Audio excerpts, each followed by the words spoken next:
Fancy garment and kids mall, sherwani, coat pant, three piece, बच्चे और बच्चियों के लिए कई सारे कपड़ों की वैरायटियां। आयशा नगर पुलिस स्टेशन के सामने, हजार खोली, मालेगांव। प्रोप्राइटर चांद खान।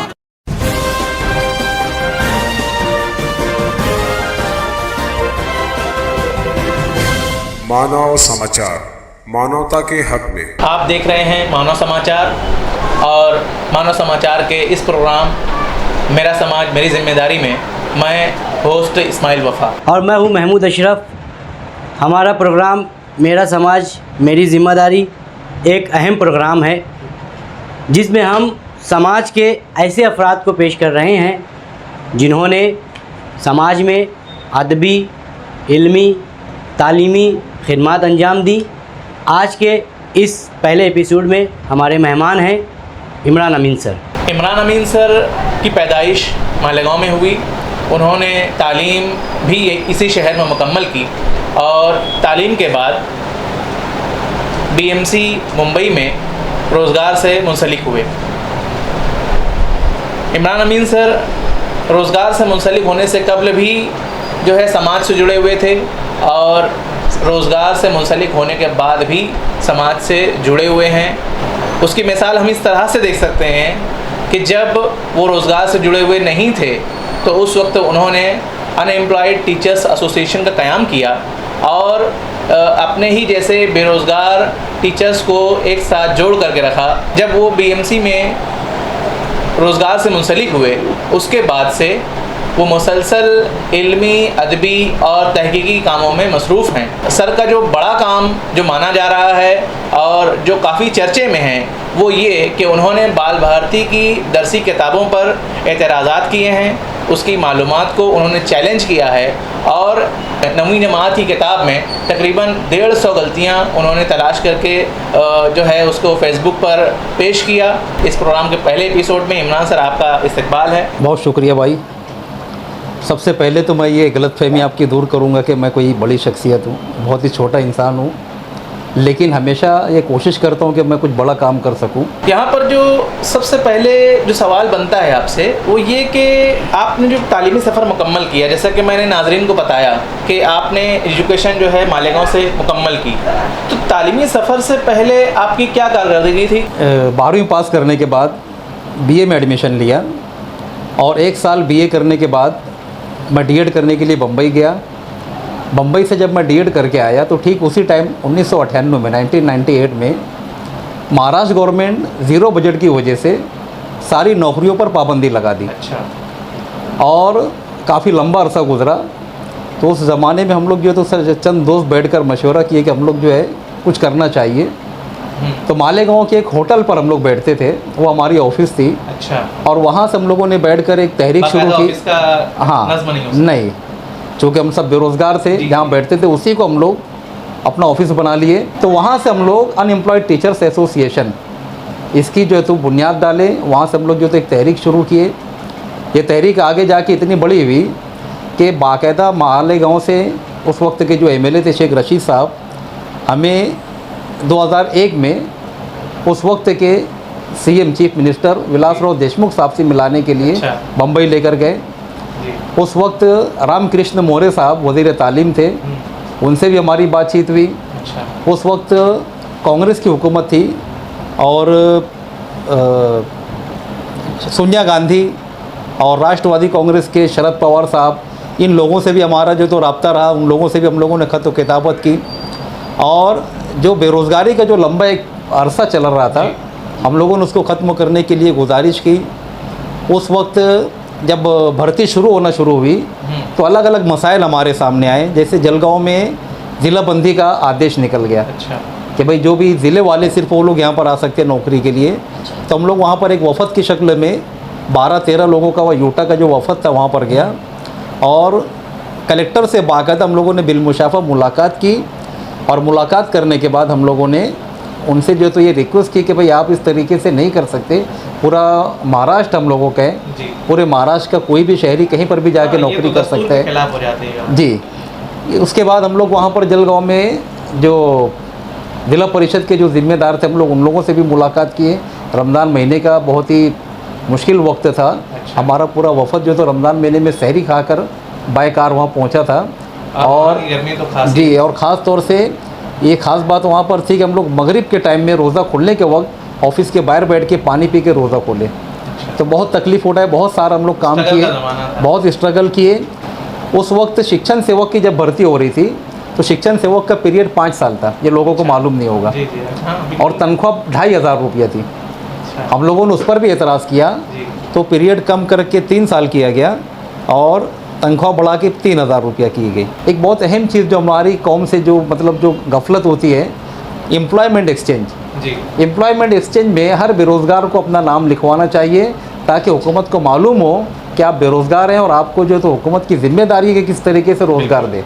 जब हम लोग वहाँ पर उन लोगों को खबर ही नहीं देंगे कि हम बेरोज़गार हैं, उनको क्या पड़ी है। बिल्कुल सही। तो हम लोग जो है तो सारे मेम्बरान का वहाँ पर नाम लिखाएं और उस वक्त बम्बई कारपोरेशन से बाकायदा जो लेटर आया मालेगांव के बहुत सारे असातिज़ा को, वो लेटर था एम्प्लॉयमेंट एक्सचेंज की तरफ से। एम्प्लॉयमेंट एक्सचेंज के अंदर से जो है तो हम लोगों को लेटर आया, उसके बाद रिटर्न एग्ज़ाम हुआ, रिटर्न एग्ज़ाम के बाद ओरल वगैरह हुआ, इंटरव्यू हुआ। ये सारे मराहिल से हम लोग निकल के वहाँ पर हमारा सिलेक्शन हुआ और 2003 में हमारा फाइनल सिलेक्शन हुआ। 2004 से हम लोग बरसरों रोज़गार हुए। हमारे नाज़रीन को आप ये भी बताएं कि नौकरी से जुड़ने के बाद आपकी क्या मसरूफियात रहीं? मैं जैसे ही बम्बई कारपोरेशन में एज ए टीचर रुजू हुआ, ये 2004 जून की बात है, 1-2 महीने में मैं मुंबई यूनिवर्सिटी में एमफिल में एडमिशन लिया। जी। क्योंकि मुझे इस बात का एहसास था कि मैं आमतौर से जो टीचर्स करते हैं कि नौकरी पे लगने के बाद वो बहुत मुतमईन हो जाते हैं, मेरी एक ख्वाहिश थी कि मैं आगे बढ़ूं। तो उस वक्त मैं एमफिल में एडमिशन लिया। एमफिल में एडमिशन लेकर मैं पूरी कोशिश कर रहा था। उसी ज़माने में नेट की मैं कोशिश शुरू किया। अच्छा। और उस वक्त नेट के बहुत सारे मसाइल थे, यूजीसी नेट, जिस तरीके से आज रिज़ल्ट हमारे सामने फ़ौरन आते हैं। 2012 में, जून 2012 में मैं 1 मार्च से क्वालिफाई होने से रुक गया। उस टाइम में क्राइटेरिया था 60% पर नेट क्वालिफाई होने का और मुझे मिली थी 59.43 मार्क्स। पॉइंट्स थे। हाँ, एक सवाल अगर मेरा मज़ीद जो तो दुरुस्त होता तो मैं क्वालिफाई हो जाता। उसके अगले साल 2 मार्च से मैं क्वालिफाई होने से रुक गया। तो ये बार बार जब इस तरीके से मेरे साथ हुआ तो मैं ये कोशिश की कि मैं बहुत ज़्यादा मेहनत करूं और 2-4% ज़्यादा मार्क्स लेकर आऊँ जितने भी कट ऑफ रहता है। तो अल्हम्दुलिल्लाह जब मैं अगली मरतबा कोशिश किया 2014 में, तो मुझे इतनी मार्क्स मिली कि मैं न सिर्फ नेट क्वालिफाई हुआ बल्कि जो JRF थे, JRF से भी ज़्यादा मार्क्स मुझे मिल गए। नाज़रीन, यही होता है कि हम मेहनत करें तो हर चीज़ मुमकिन है। ये बात रखना चाहूँगा नाज़रीन के दरमियान कि आपको ये किताब का ख्याल किस तरह आया? जिस वक्त मैं एक के बाद एक 2-3 मरतबा 1-2 मार्च से क्वालिफाई होने से रुका, तो उस वक्त मैं एक नया तरीका शुरू किया मेरी अपनी पढ़ाई का कि मैं अपने खुद के नोट्स तैयार किया। मुख्तलिफ़ किताबों को पढ़ते हुए मैं अपनी नोट्स तैयार करना शुरू किया और वो बहुत कारआमद साबित हुई। उसके बाद जब मैं नेट क्वालिफाई हुआ तो मुझे ख्याल है कि क्यों ना मैं अपने नोट्स को और बेहतर करके और उसको बढ़ाकर पूरी किताबी शक्ल दे दूँ, ताकि मेरे बाद जो आने वाले स्टूडेंट्स हैं उन लोगों को जो है तो बहुत कारआमद साबित, वो लोग भी जो है तो उससे फ़ायदा हासिल करें। अल्हम्दुलिल्लाह वहाँ से मैं कोशिश शुरू किया। ठीक उसी टाइम में पहली मरतबा महाराष्ट्र सेट में उर्दू को मुतारिफ़ किया गया। जब तक उर्दू सब्जेक्ट नहीं था महाराष्ट्र के अंदर, 2015 की शुरुआत में। तो पहली मरतबा 2015 में उर्दू में सेट का इम्तिहान हुआ। मैं उसी टाइम में नया नेट क्वालिफाई हुआ था, किताब का मेरा काम चल रहा था। सिर्फ इसलिए कि मुझे जो है तो जो कुछ मेरी अभी तैयारी है, मुझे देखना था कि अभी क्या मैं पेपर कैसा दे सकता हूँ। मैं सेट दे दिया, अगरचे कि नेट के बाद सेट की कोई ज़रूरत नहीं होती है। मैं नेशनल लेवल का पेपर ऑलरेडी मैं क्वालिफाई कर चुका था।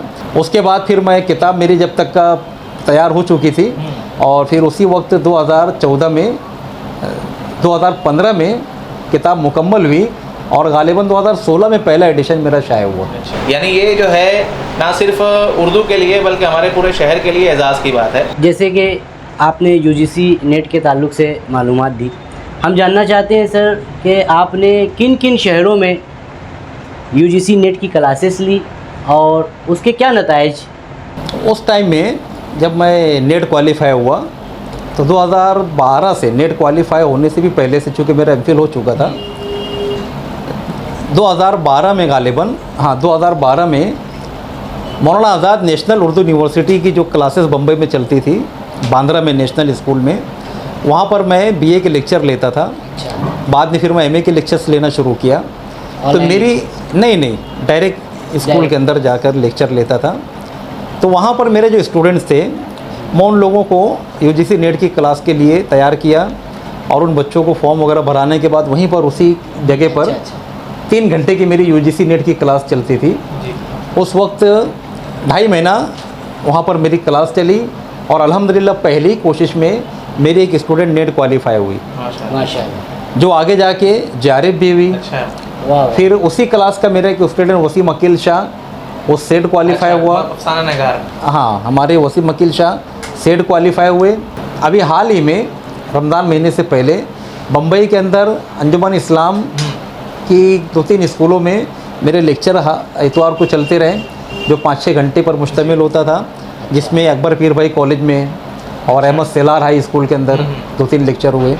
तो इस तरीके से वहाँ पर मेरी बहुत सारी स्टूडेंट आती थी, जो उर्दू के अलावा दूसरे सब्जेक्ट भी होती थी, अच्छा। कॉमर्स के भी, साइंस के भी। यानी आप पेपर 2 के साथ पेपर 1 की भी क्लास? मेन मेरी क्लास पेपर फर्स्ट की होती है। अच्छा। सबसे मेन जो मेरी क्लास होती है जी, वो पेपर फर्स्ट की होती है, जिसमें टेक्निक्स है जी और शॉर्ट बहुत सारी जो बातें हैं। इसमें खास तौर पर टेक्निक ही ज़्यादा अहम है। जी, कि जैसे जो वक्त मिलता है एक तालिब इल्म को, या फिर हम कहेंगे कैंडिडेट को, जो टाइम मिलता है वो खासा कम होता है, और उस कम टाइम में वो पेपर कैसे हल करता है वो उसके लिए चैलेंजिंग होता है। इसमें एक ख़ास बात बताता चलूँ कि इस दौरान में हम लोग बम्बई के अंदर IAS क्लास की भी कोचिंग शुरू किए। अच्छा। और महाराष्ट्र में गालिबन पहली ऐसी क्लास जो मदरसे के अंदर शुरू हुई, अच्छा। यानी मदरसे के बच्चों के लिए, मदरसे के अंदर, चाहे मदरसे का बच्चा हो चाहे बाहर का हो, जी। लेकिन मदरसे के अंदर वो शुरू हुई। और वो बम्बई के बहुत ही मशहूर मुफ्ती मंजूर ज़ियाई साहब, अच्छा। उनकी रहनुमाई में शुरू हुई।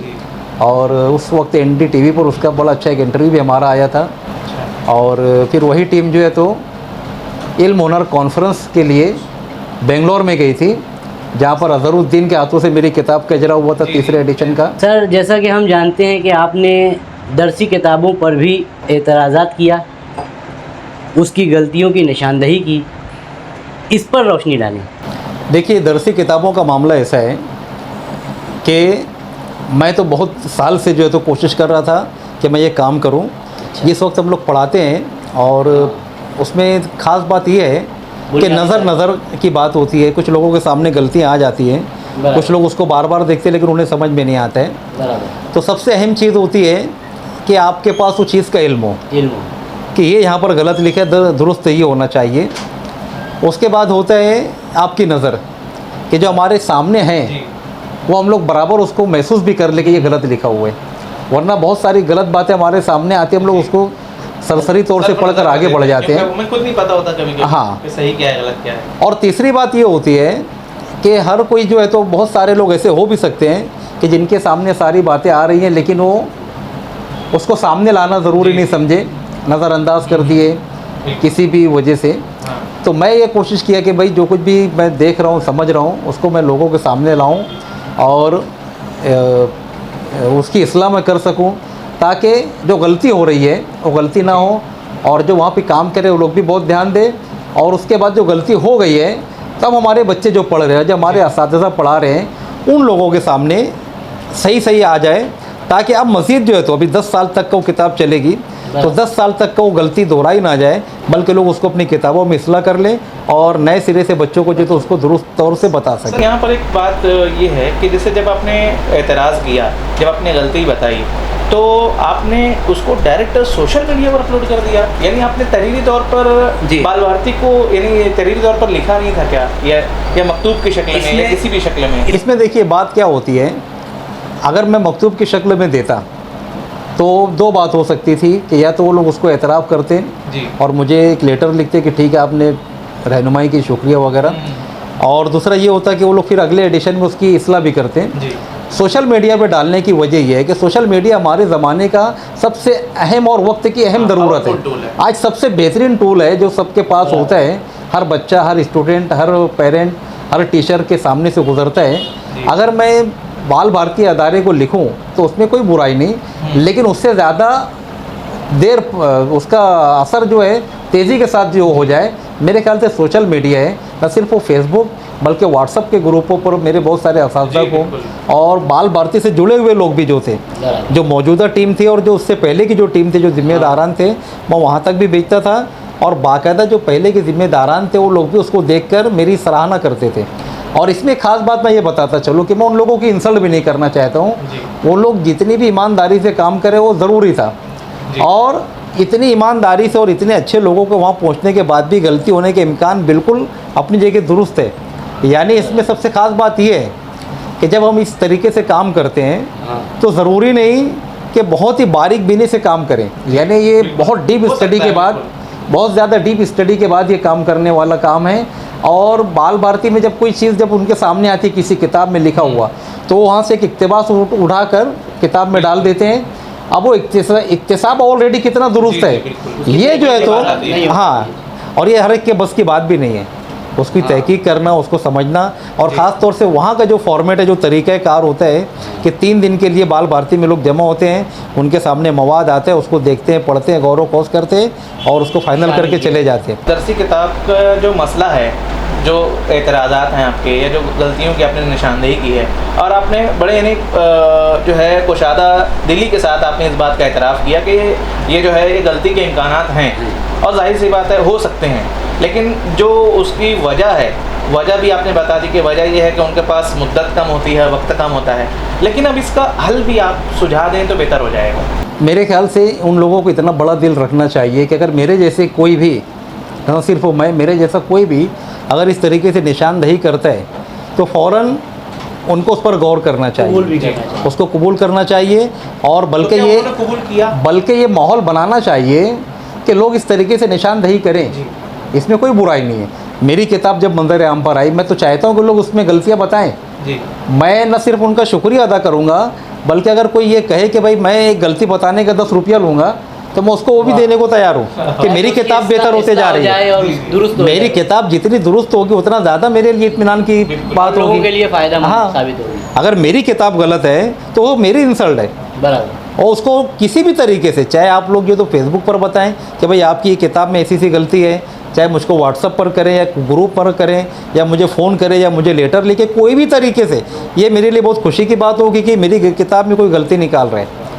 पहले एडिशन को जब मैं निकाला, पहले एडिशन में कुछ गलतियां मेरे सामने आई, मैं लोगों को पर्सनल पर फ़ोन कर करके और मैसेज करके मैं अपनी गलतियों की इस्लाह किया कि ऐसे ये गलती है पेज नंबर पे, उसको दुरुस्त कर लो। तो जो हर कोई जो है अपने हाथ से उसको दुरुस्त करें। मेरे पास जो किताबें थी, मैं ब्लैक पेन से उसको उसी वक्त दुरुस्त करके लोगों को दिया पहले एडिशन में, और फ़ौरन दूसरे एडिशन में उसकी इस्लाह कर लिया। उसके बाद भी कुछ गलती निकली तो तीसरे में उसकी इस्लाह हो गई। तो ये तो हमेशा से होता रहा है। 5वां एडिशन जो मेरा अभी सामने आया है, अगर कोई उसको पढ़े और उसमें कोई गलती की इस्लाह करे तो मेरे लिए बहुत खुशी की बात होगी। इसमें बुराई क्या है? और मैं कभी भी किसी की इंसल्ट नहीं किया। मेरी हमेशा ये कोशिश रही कि आप देखिए फेसबुक पर मैं कहीं कोई ऐसा सख्त जुमला नहीं इस्तेमाल किया, यहाँ तक कि वो लोग मेरे खिलाफ कुछ ऐसी तज़दीक आमेज़ बातें किए, लेकिन मैं बहुत ही सब्र का मुज़ाहरा करते हुए अपना काम ईमानदारी से करता रहा। और अभी आज ही मैं देखता हूँ कि 3 साल उसको कंप्लीट हो गए, 3.5 साल के करीब हो चुके हैं। फेसबुक पर वो रिवाइज होते रहते हैं जी, मेमोरी। तो आज भी मैं 2 किस्त जो है तो उसको डाला। अच्छा। और कोई जब उस पर सख्त कमेंट करता है उन लोगों के खिलाफ, बाल भारती और लोगों के खिलाफ, तो मैं वहाँ पर उनको मैं मना करता हूँ कि नहीं, सख्त बोलना मुनासिब नहीं है, बल्कि वो जो गलतियाँ हुई हैं उसकी कुछ ना कुछ वजह है। वो लोग अपने तौर से पूरी कोशिश करते हैं, ईमानदारी से काम करते हैं, लेकिन गलतियाँ हो जाती हैं। अब हमारा काम ये है कि जो भी तरीके से हम लोग दुरुस्त कर सकते हैं, या तो मैं जिस तरीके से कर रहा हूँ उस तरीके से, या फिर जो है तो कमेटी वाले कुछ ऐसा रास्ता निकालें कि वहाँ पर कुछ ऐसे लोगों को बुलाएं कि जब पूरी कमेटी बैठ के जब उसको फाइनल कर देती है फिर उस पर गौर हो। सर, आप उसमें शामिल होना चाहते हैं बोर्ड में? ये उस टाइम में लोगों को ऐसा लगा कि मैं बोर्ड में शामिल होने के लिए, कमेटी में शामिल होने के लिए कर रहा हूँ, लेकिन हकीकत तो ये है कि मेरे दिमाग में कभी भी ऐसा नहीं रहा, बल्कि पूना जाके काम करना मेरे मिजाज में है ही नहीं। अच्छा। तो वहाँ का मैं 10वीं की किताब में गया भी हूँ। आज से 5 साल पहले जिस वक्त 10वीं की किताब का काम हो रहा था, मैं वहाँ खुद गया हूँ। तो वही गलती और मेरे सामने जब वो लोग किताब में जब काम कर रहे थे तो वहाँ पर बैठ के जो फाइनल हो रहा था, कमेटी जब फाइनल कर रही थी, तो मैं वहाँ पे खड़ा होते होते आखिरी में कम से कम 50 गलतियों की निशानदेही किया था।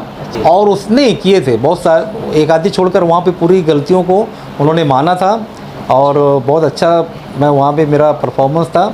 और उसके बाद जब अगले साल जब मुझे नहीं बुलाया गया तो मुझे ताज्जुब हुआ, लेकिन फिर मैं समझा कि ठीक है कोई बात नहीं, मुझे जो करना चाहिए मैं मेरे हिसाब से वो काम करूँगा जो चीज़ मैं महसूस कर रहा था। इत्तेफाक ऐसा कि उसी वक्त लॉकडाउन लगा, मुझे भरपूर फुर्सत का वक्त मिला लॉकडाउन में। तो मेरे घर में जो बच्चे थे पहली से लेकर 10वीं तक, वो सारी किताबें उर्दू की मैं जमा किया। उसके बाद जो गली महल्ले में जो मेरे दोस्त थे जो किताबें नहीं मिली, मैं वो किताबें जमा किया और पहली से लेके 10वीं तक की किताबें मेरे सामने आई। जैसे जैसे क्लास बड़ी होते जाती है वैसे वैसे गलतियों का इम्कान बढ़ते जाते हैं, क्योंकि शुरू में कुछ खास लिखा ही नहीं गया है तो वहाँ कुछ खास गलतियाँ नहीं है, एक दो गलती निकली। जब आगे हम लोग जाते हैं तो ख़ास तौर से 9वीं 10वीं की जो किताबें हैं जहाँ पर सब अलग अलग उर्दू की जो असनाफ पर बातें हुई, वहाँ सब सिन्फ की नहीं, सबसे मेन सिन्फ कसीदा। तो कसीदे का फ़न क्या है, मरसिया, मसनवी, रुबाई, अफसाना, दास्तान। अफसाने के बारे में मुझे बहुत ताज्जुब होता है कि एक इतनी अहम सिन्फ आज के ज़माने में सबसे ज़्यादा अफसाने पर काम हो रहा है, शायरी के बाद, गज़लों के बाद। वहाँ एक बहुत बड़े अफसाना निगार हमारे मौजूद है, बहुत मैं उनकी कदर और इज़्ज़त करता हूँ। उसके बावजूद पहली से लेकर 10वीं तक टोटल 3 या 4 किताबों में अफसाने का काफ़ी मुफस्सल तारुफ है, लेकिन कहीं पर भी पहली से लेकर 10वीं तक बल्कि 12वीं तक का अगर आप सारे अफसाने की सारी तारीफ़ जमा कर लें तो अफसाने की मुकम्मल तारीफ़ नहीं है। उसके बाद कुछ बातें गलत लिखी गई हैं, कुछ बातें जो बहुत ज़रूरी हैं अफसाने से मुतालिक पहली से लेकर 12वीं तक कहीं नहीं लिखा, उसका जिक्र नहीं है। जैसे सबसे अहम है कि अफसाना जो है तो अफसाने की सबसे अहम जो तो खूबी है वहदत तासुर, पहली से लेकर 10वीं तक का कहीं वहदत तासुर का जिक्र नहीं है, जबकि उसके बगैर अफसाना मुकम्मल ही नहीं होते। और कुछ ऐसी बातें लिखी जिसका अफसाने से कोई ताल्लुक़ ही नहीं है और उन्होंने कहा कि ये होना ज़रूरी है अफसाने में। तो ये ऐसी बातें हैं, तो मुझे ताज्जुब होता है कि इतने बड़े बड़े लोग जहाँ पे बैठे हैं और इतने बड़े हमारे अहद के अफसाना निगार हैं कि उनके सामने में कुछ भी नहीं हो, तो उन लोगों ने ऐसी नज़र क्यों नहीं की। इतने बड़े बड़े वहाँ पे शायर हैं, लेकिन उसके बाद मैं देखता हूँ कि कसीदे की सही तारीफ़ नहीं, मुनाजात की सही तारीफ़ नहीं। यहाँ पर होता ये है कि जैसे जो आपको जो नज़र मिल गई, जैसे यूजीसी नेट के क्रॉस करने के लिए आपने जो नोट्स बना ली, वो मैं समझता हूँ कि ये जो इतनी गहरी नज़र आपको मिली है वो और उस नोट्स का कमाल है, उस किताब का कमाल है। ज़र्फ़ निगाही एक अलग चीज़ है जी। मुतालिया मेरे जैसे बहुत सारे वहाँ पर हैं, ऐसा नहीं कि नहीं है मैं सिर्फ अकेला हूँ, मेरे जैसे वहाँ और हैं, मुझसे ज़्यादा किताबों के मुसन्निफ़ हैं, नेट क्वालिफाई हैं, डॉक्टरेट किए हुए। लेकिन ज़र्फ़ निगाही एक अलग चीज़ है, हर एक के बस की बात नहीं, अल्लाह ताला की देन है। ये मैं अल्लाह का शुक्र अदा करता हूँ कि जब मेरे सामने ऐसी चीज़ आती है तो फ़ौरन मेरी नज़र वहाँ पर रुक जाती है। एक तो ये हुआ। दूसरी बात, जहाँ तक इल्मियत की है, जो नेट क्वालिफाई मैं किया, बार बार गिरा उठा, जो मेरी प्रैक्टिस हुई, उसके बाद जो मैं किताब की कोशिश किया, किताब के लिए मैं जो मेहनत किया, उसके बाद नेट, सेट, एमफिल, पीएचडी और किताब, ये पांचों चीज़ मिलकर जो मेरे अंदर जो एक बिल्कुल उर्दू अदब से मुताल्लिक जो एक इल्म परवान चढ़ा, उसका एक अहम मैं मान सकता हूँ कि कमाल है। लेकिन उसके अलावा जो ख़ास बात है वो ज़र्फ़ निगाही कि जब मैं पढ़ता हूँ तो फ़ौरन मुझे एहसास होता है कि यहाँ पे कुछ तो गलती हो रही है, फिर मैं उसको चेक करता हूँ। डायरेक्ट मैं निशान लगा के उसको मैं गलत नहीं करता हूँ, बाकायदा उसको चेक करता हूँ और चेक करने के बाद मैं फ़ैसला करता हूँ कि ये जो है तो गलत है। और कहीं कहीं मुझे एहसास होता है कि दोनों बात है, वो जो लिखे वो भी हो सकता है और उसके अलावा ये भी हो सकता है, तो मैं वहाँ पर वाज़े करता हूँ कि हो सकता है कि ये भी दुरुस्त हो, लेकिन बाज़ किताबों में ये भी मिलता है। तो ऐसी जगह हम लोगों को ये चाहिए कि बच्चों के सामने दोनों लेकर आएँ, ताकि अगर बाद में बच्चा दूसरा अगर पढ़े तो उसको ये ना लगे कि मैं जो प्राइमरी में पढ़ा वो गलत था। वहाँ वाज़े कर देना चाहिए कि ये भी मिलता है और ये भी मिलता है किताबों में। ये इस तरीके से सब बातें हैं। तो मुनाजात, मसनवी, कसीदा, रुबाई, गज़ल, देखिए नज़्म के बारे में जी आप लोग उठा के किताब देखें, इतनी बड़ी गलती है, इतनी बड़ी गलती है कि मुझे ताज्जुब होता है कि किस तरीके से वहाँ पे बैठ के काम किया गया कि नज़्म जो है जिसको हम लोग अंग्रेज़ी में कहते हैं पोएम, पोएट्री, एक होती है पोएट्री जी, और एक नज़्म जो है एक सिन्फ है जी, है ना। अल्लामा इकबाल की जो नज़में होती थी, यानी पोएट्री के अंदर ईमान की नज़्म है, पोएट्री के अंदर कसीदा भी है, मसनवी भी है, मरसिया भी है, गज़ल भी है ना, हमदो भी है, नात भी है, ये सारी पोएट्री में आते हैं। इसको हम लोग कहते हैं उर्दू में नज़्म। और एक नज़्म है जिसको हम लोग कहते हैं कि एक सिन्फ है, पोएट्री के अंदर एक सिन्फ है पोएम। ये दो नज़्मों को वो लोग इतना गुड़मुड़ कर दिए गालिबन 9वीं में, इतना गुड़मुड़ कर दिए कि जब ऊपर से नीचे तक पढ़ेंगे तो किस नज़मों के बारे में कहा जा रहा है समझ में नहीं आता है। इस नज़मों को वो नज़मों में शुमार कर देते हैं, उसका शुमार इसमें कर दिया जाता है। तो मैं वहाँ कंफ्यूज के बच्चे इसको पढ़ेंगे तो क्या बोलेंगे, क्या समझेंगे। अगर वहाँ बिल्कुल वाज़े होता कि एक है पोइट्री जो हम लोग प्रोज के सामने रखते हैं, नज़्म और नसर, शायरी, बस शायरी, और एक है उसके अंदर सिन्फ। आप लोग वो किताब देखना, उसके बाद समझ में आएगा। और अभी तक उसकी इस्लाह नहीं की गई, अभी तक वो गलत चल रहा है। तो ऐसा सिलेबस पढ़ने के बाद हमारे बच्चे क्या फ़र्क करने पाएंगे, और हमारे टीचर भी उसमें कंफ्यूज हो जाते हैं, वो भी जो लिखा है वो पढ़ा के हट जाते हैं, इत्मीनान नहीं होने पाते। तो यही सारा जो बेइत्मीनानी जो मेरे अंदर जो थी, ये सब देखते हुए मैं इतना बड़ा कदम उठाया। मैं कई मरतबा सोचा, बहुत बड़ा स्टेप है, कई मरतबा मैं सोचा कि मेरे दोस्त लोग वहाँ पर हैं, मेरे बहुत सारे अपने ताल्लुकात अच्छे हैं, लेकिन मैं एक मरतबा इसीलिए हिम्मत किया कि मुझे बताना ज़रूरी है ताकि लोगों को समझ में आए कि यहाँ पे क्या गलती है, क्या बेहतर है, क्या गलत है और क्या दुरुस्त है, कि उनको क्या बेहतर करना चाहिए। बहुत बहुत शुक्रिया सर, आपने बहुत मुफस्सल जवाब दिया। मानव समाचार की पूरी टीम की जानिब से सर आपको बहुत बहुत मुबारकबाद पेश की जाती है कि हाल ही में आपको PhD तफवीज़ की गई। हम जानना चाहते हैं कि आपका तहकीकी मौजू क्या था। जिस वक्त मैं MPhil किया, श्री गोपाल कृष्ण मानक टाला साहब ये अफसाना निगार थे और हिजरत करके पाकिस्तान से इंडिया आए 1947 में। इस वक्त पार्टीशन होने वाला था, इत्तेफाक से वो यहाँ पर घूमने फिरने के लिए इंडिया आए और उसी टाइम में हालात ख़राब हो गए। जब हालात मखदूश हुए तो वो दिल्ली में रुक गए और बाकी उनका ख़ानदान भी आ गया। और उस वक्त वो बरसरे रोज़गार नहीं थे, बस उसी टाइम में वो जर्नलिस्ट वगैरह बनने के लिए कोशिश किए और फिर यहाँ पर कुछ उनका कारोबार शुरू हुआ। फिर वहाँ पर वो अफसाना लिखना शुरू किए। उनके 4 अफसानी मजमूआ है, वो 4 अफसानी मजमूआ और 2 नावलेट पर मेरा MPhil हुआ, उनके जो तख्लीकी काम थे। बाद में उन्होंने एक बहुत बड़ा काम किया, मुंशी प्रेमचंद के मुहक्किक बने और मुंशी प्रेमचंद पर तहकीक करते हुए उन्होंने 8 ज़ख़ीम किताबें तस्नीफ़ की और बहुत ही अहम बातें उसमें जो है तो उन्होंने बाकायदा उसका तहकीक करके मंजर आम पर लेकर आए। यहाँ पर सर अगर हम प्रेमचंद के हवाले से बात करें तो प्रेमचंद पर तो बहुत सारे यानी उन पर डॉक्टरेट हैं, उन पर जो अथॉरिटी हैं, तो इनका ही इंतखाब क्यों? जैसे आमतौर पर हमारे यहाँ पर क्या होता है कि अगर आप उर्दू की बात कर रहे हैं, जैसे अगर मैं किसी उर्दू मुसन्निफ़ या शायर या किसी भी उर्दू से जुड़े हुए उस्ताद से अगर मैं कहूँ कि इमरान सर ने जो है मानक टाला की खिदमत पर, उनके जो है नावल पर या उनकी जो है तहकीकी खिदमत पर उन्होंने PhD की है, तो एक आम जो उर्दू का यानी जो उस्ताद है या एक आम उर्दू का जानकार है, वो पहले तो जो है हैरत का इजहार करता है कि मानक टाला है कौन है।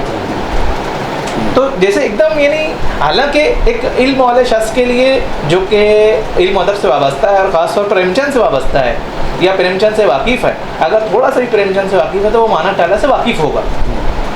लेकिन आपने डायरेक्ट मानक टाला को मौजू क्यों बनाया? जिस वक्त मेरा MPhil में मैं एडमिशन के लिए यूनिवर्सिटी में गया तो MPhil में ये MPhil और PhD दोनों में ये शर्त है कि जिस वक्त कैंडिडेट वो एक टॉपिक सेलेक्ट करते हैं तो न सिर्फ वो कैंडिडेट बल्कि साथ में जो गाइड होते हैं जी, वो दोनों के मशवरे से तय होते हैं। तो मैं उस वक्त प्रेमचंद पर और मिर्ज़ा गालिब पर करने के लिए वहाँ पे गया था, लेकिन हमारे प्रोफेसर साहिब अली साहब उन्होंने मुझको ये गाइड किया कि आपको जो है तो प्रेमचंद पर बहुत सारा काम हो चुका है, आपके लिए बेहतर काम ये होगा कि इस वक्त हमारे मानिक टाला साहब जो है उस वक्त इत्तेफाक से उनका वहाँ एक सेमिनार हुआ था बहुत बड़ा, और उनके टेबल पे मानिक टाला साहब की कुछ 6-7 किताबें रखी हुई थी जी। तो उन्होंने कहा कि देखिए इतना सारा उनका काम है, अगर आप इन पर काम करेंगे तो उनके अंदर प्रेमचंद भी आपको मिल जाएंगे और बाकायदा भी हयात हैं और काफ़ी अच्छे नेचर के, काफ़ी नेक इंसान हैं। आप चाहें तो उनसे बहुत अच्छी तरीके से उनके ऊपर काम कर सकते हैं और उनके अफसानी मजमे की भी बहुत सारा मतलब सराहना लोग करते हैं, कई बड़े बड़े अवार्ड उनको भी मिले। ये कि बहुत ज़्यादा वो मशहूर नहीं हो सके, लेकिन अगर आप उनका काम देखेंगे और उनके अफसाने देखेंगे तो बहुत बड़ा उनका नाम है, बहुत बड़ा काम है। लेकिन वो गोशे गुमनामी में रहे।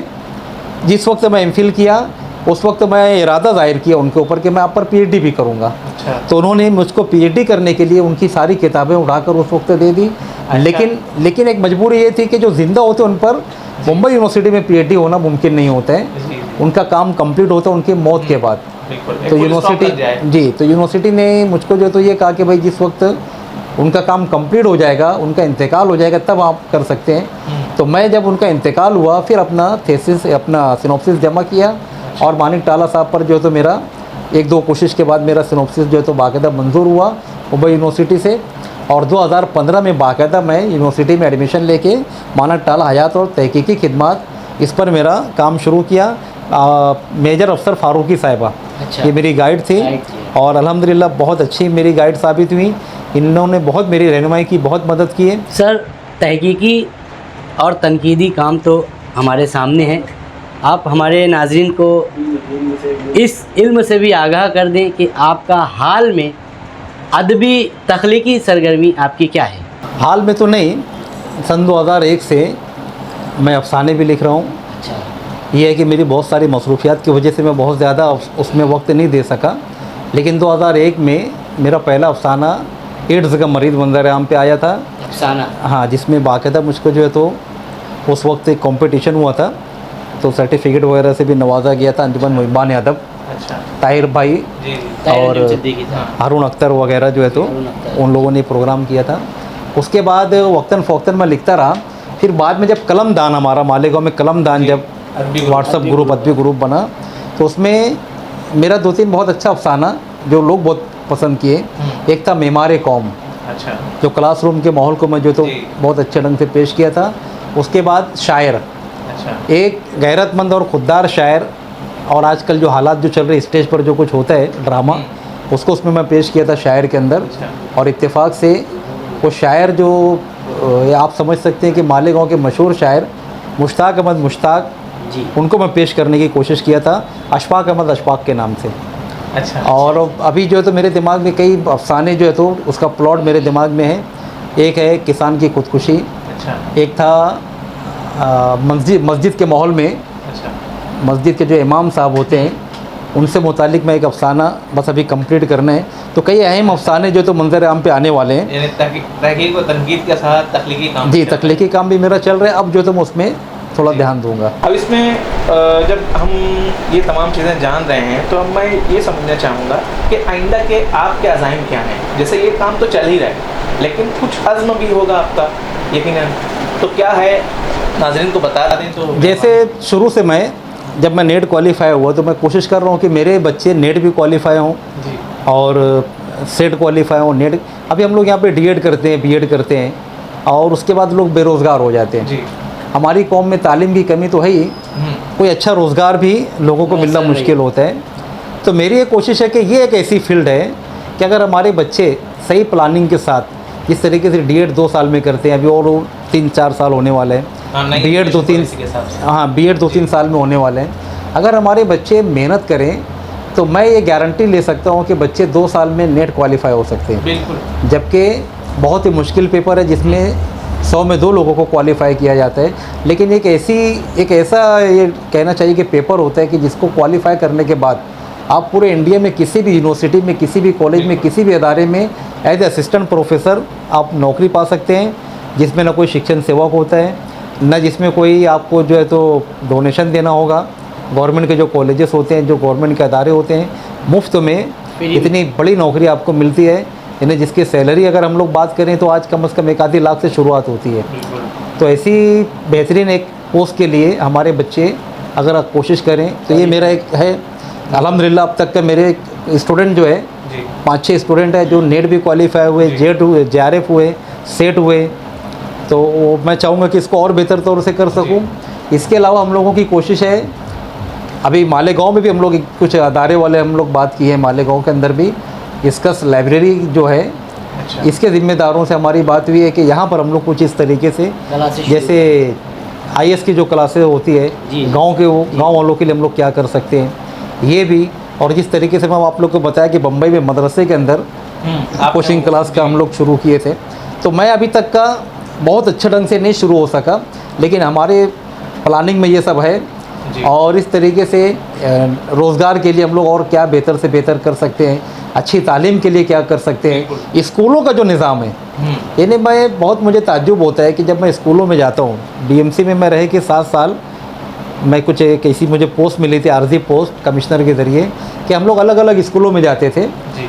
तो मैं जब स्कूलों में जाके देखता था तो मुझे स्कूलों में इतने सारे यानी जो बोर्ड वगैरह लिखे होते थे, जो चार्ट्स लगे रहते थे, तो स्कूलों में कोई स्कूल मुझे कंप्लीट नहीं मिली कि जहाँ पर मुझे कोई गलती नज़र नहीं आई।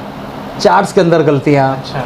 हाँ, उसके बाद जो कुछ भी बोर्ड पर लिखा हुआ है, यानी अगर बच्चे गलत पढ़ेंगे तो फिर हाँ, गलत आगे जाकर, हाँ, जब हम लोग स्कूल के बोर्डों पर, स्कूल के चार्ट्स पर जब ऐसे कुछ खास इल्म देते हैं, फार्मूले या कुछ इल्म की बातें या कुछ अदबी इल्मी बात से, तो कम से कम वो ऐसी होना चाहिए कि वहाँ पे कोई गलती ना हो, उसको बहुत गौर व खौस करके लिखा जाए, क्योंकि एक मरतबा चार्ट लगने के बाद वो बरसों तक का रहता है। तो स्कूलों के अंदर ऐसा माहौल है कि बहुत सारे फॉल्ट वहाँ पर नज़र आते हैं, बहुत सारी खामियां, बहुत सारी गलतियाँ नज़र आती हैं। उसके बाद स्कूल के अंदर एक अजीब माहौल है कि बच्चे को बड़ा बड़ा बस्ता लेके जाते हैं और कई साल पढ़ने के बाद बच्चों को कुछ भी नहीं आता है। तो हम लोग वहाँ पर भी कोशिश ये कर रहे हैं कि स्कूल के अंदर कुछ ऐसा निज़ाम बने कि बच्चे जब स्कूल में जाएं तो रोज़ाना कुछ ना कुछ सीख कर वापस आए। जाते बहुत सारा लेकर, लेकिन आते क्या लेकर है, तो बैग कम हो, वज़न बैग का कम हो, और जितना हुकूमत कोशिश कर रही है, हुकूमत अपने तौर से कोशिश कर रही है। अभी बाल भारती की जो किताबें हैं, किताबों को चार पार्ट में कर दिया गया। उसके अलावा मेरा ये कहना है कि बच्चे बस 1-2 किताब स्कूल में लेके जाएं, जो पीरियड होता है 1, 2, 3, 4, बहुत हो तो 4 किताब, उसके हिसाब से पीरियड एडजस्ट किए जाएँ और बच्चों का बोझ उसमें भी हम लोग कम कर सकते हैं। टीचर एक के बजाय 2 पीरियड एक दिन पढ़ाए, ज़रूरी नहीं कि हफ्ते भर एक ही सब्जेक्ट को रोज़ाना पढ़ाया जाए, कुछ सब्जेक्ट कुछ दिन खास पढ़ाया जाए, अगले दिन कुछ और सब्जेक्ट पढ़ाए, इस तरीके से प्लानिंग करके। हम लोग जो है नाज़रीन की जानिब से आपसे गुजारिश करेंगे कि जो आपके मुशाहिदात हैं और जिस तरह से आपने दरसी किताबों पर जो है इतनी तवील किस्त लिखी है, तो क्यों ना आप इन तमाम मुशाहिदात को हल के साथ जो है आप एक पेश करें। हाँ, अगर मैं मसला बताता हूँ तो उसके साथ उसका हल बताना बहुत ज़रूरी है। जो है नाज़रीन को मैं ये बात बता दूँ कि सर जो है यहाँ ना सिर्फ एक बेहतरीन जो है मुसन्निफ़ हैं, ना सिर्फ बेहतरीन अफ़साना निगार हैं और मुहक्किक हैं, बल्कि जो है सर एक बेहतरीन मुअल्लिम भी हैं।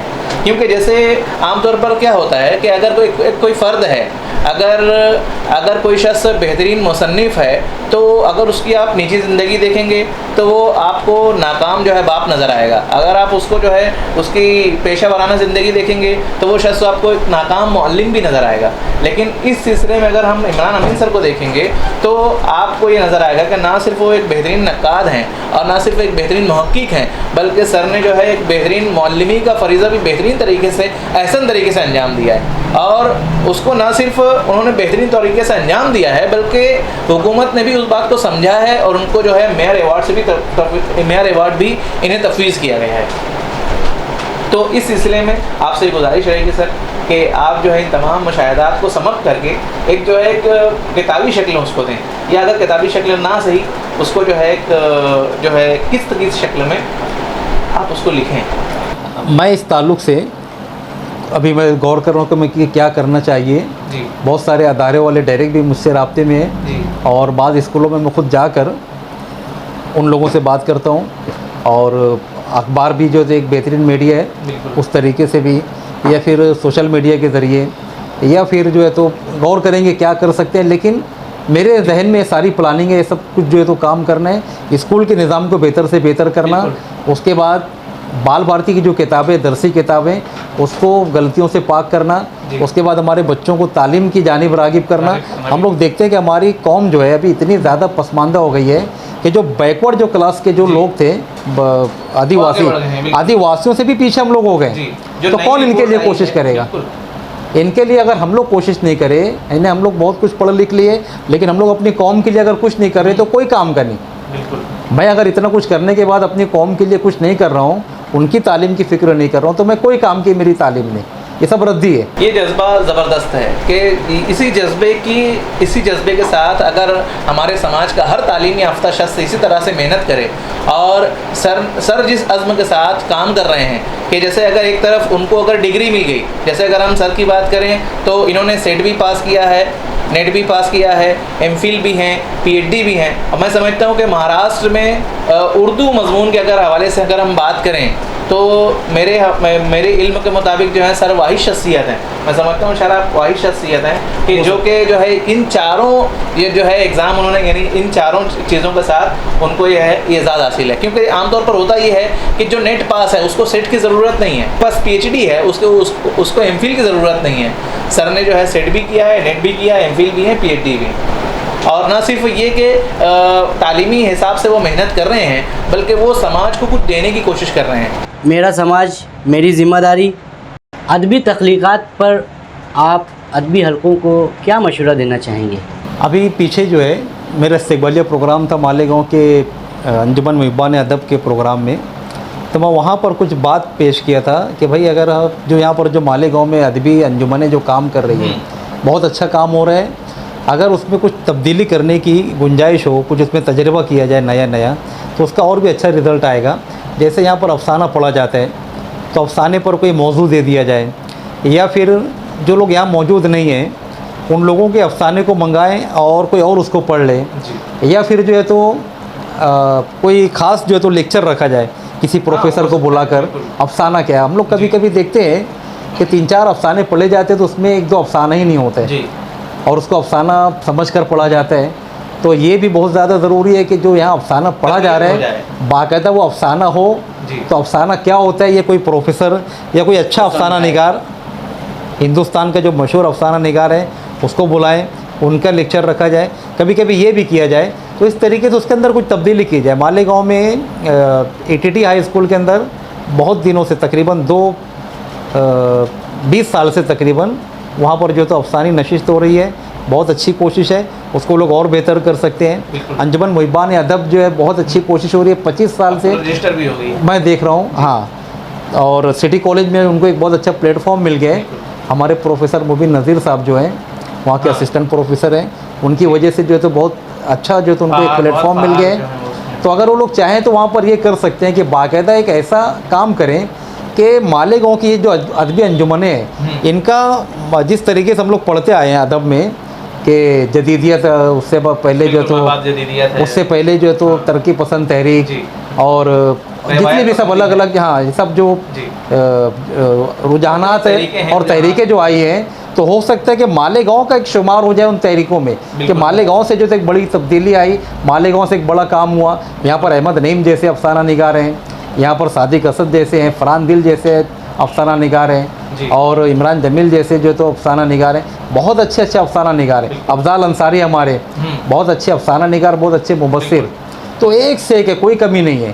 ताहिर अंजुम सिद्दीकी, ताहिर अंजुम सिद्दीकी जो तो बहुत कदीम अफसाना निगार हैं। सलीम शहजाद हैं, सुल्तान सुबहानी हैं। हाँ, सुल्तान सुबहानी साहब जो उस ज़माने के इतने बड़े अफसाना निगार। तो मालेगांव में कोई कमी नहीं है।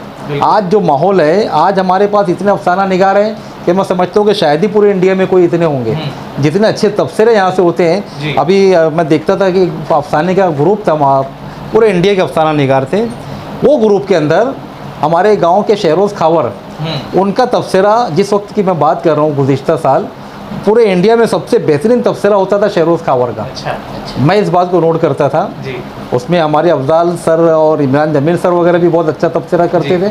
तो इतनी बेहतरीन यहाँ पर टीम है कि अगर ये लोग सब मिलकर कोई नए ढंग से बेहतर काम करें और आपसी इख्तिलाफात को किनारे करते हुए अगर काम करें तो मालेगांव पूरे इंडिया में जो है तो एक बहुत बड़ी तहरीक बनकर उभरेगा। एक बहुत बड़ा काम हमारे यहाँ से होगा और अफसाने में प्लस अदब में, शायरी वगैरह में भी जितना बड़ा काम हमारे मालेगांव से होगा कहीं से नहीं होगा। तो कुछ हाँ, हम लोग ये उम्मीद लगा सकते हैं कि मालेगांव से जो है तो एक बड़ी तहरीक की बुनियाद पड़े और एक बड़ा काम जो है तो अदबी काम यहाँ से शुरू हो।